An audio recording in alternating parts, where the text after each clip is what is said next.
ঠাকুরগাঁওয়ের বালিয়াডাঙ্গি উপজেলার নাগরভিটা সীমান্তে বিএসএফের গুলিতে মোহাম্মদ রাজু মিয়া নামে এক বাংলাদেশি যুবক নিহত হয়েছে। বালিয়াডাঙ্গি থানার ওসি ফিরোজ কবির জানান, মধ্যরাতে নাগরভিটা সীমান্তের ৩৭৬ নম্বর পিলার এলাকা দিয়ে একদল যুবক ভারতে গেলে বিএসএফ তাদের লক্ষ্য করে গুলি ছোড়ে। এ সময় অন্যরা পালিয়ে আসলেও গুলিবিদ্ধ হয়ে রাজু মারা যায়। বর্তমানে তার মরদেহ বিএসএফের কাছে রয়েছে। এ ব্যাপারে বিজিবির অধিনায়ক lieutenant colonel Mohammad Tangier Ahmed বলেন, এই ঘটনায় দুই দেশের বাহিনীর মধ্যে পতাকা বৈঠক আহ্বান করা হয়েছে। এখন জন্ম সনদ দিয়ে খোলো বিকাশ স্টুডেন্ট অ্যাকাউন্ট। নিজের বিকাশ নিজে কর। ভাই সিদ্ধান্ত লই হেলাইছে বিয়ার কাম কা সারি হেলাই কি এখন আন্নের লাগো এবারে মাসের 20 দিন থাকুন খাম ফ্রি। আলহামদুলিল্লাহ বিয়া হয়ে গেছে।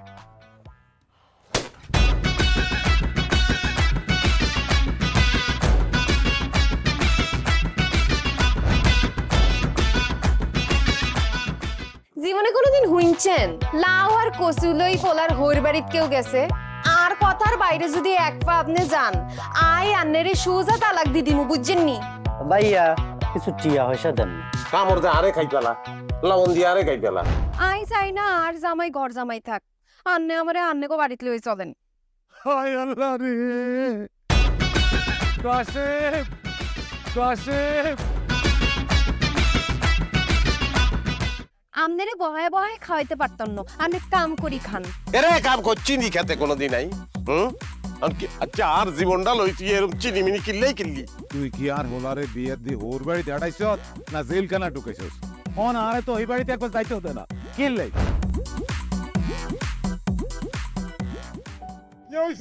আরে তোর কথা কইতে কইতে অজ্ঞান হচ্ছে, অন জ্ঞানে ফিরেন না। আব্বা আরে আব্বা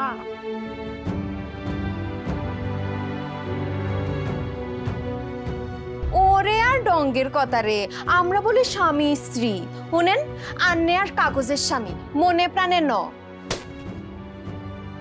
সরি আন্নে কালকে ও নাইগারে এতিমের লাইন হালাইতে চলে গেছেন। এত রান্না টিয়া পয়সা ক্যাশ কিচ্ছু দিয়ে যান না। ভাই আর আব্বুল্লাহকে এক বেলা কথা কইছেন, না হাইলে কলজে হাঁড়ি মরি যাইও ভাই। ব্যাকের লই মিলিমিশি কেমনে থাকুন যায়, কেমনে শান্তিতে থাকুন যায়, বাইসির কোনোদিন এমনি। তুই ঠিকই কইছিস বাজে, ঠিকই কইছিস। তুই আয়সার লোকে করি আয় আর কোনোদিকে চাইবার সুযোগ হয় না, কোনোদিন ভাবিও না। অথচ মানুষ এই দুনিয়ায় বাঁচতে গেলে আরো যে মানুষ লাগে সেটা তো আমি জানতাম না।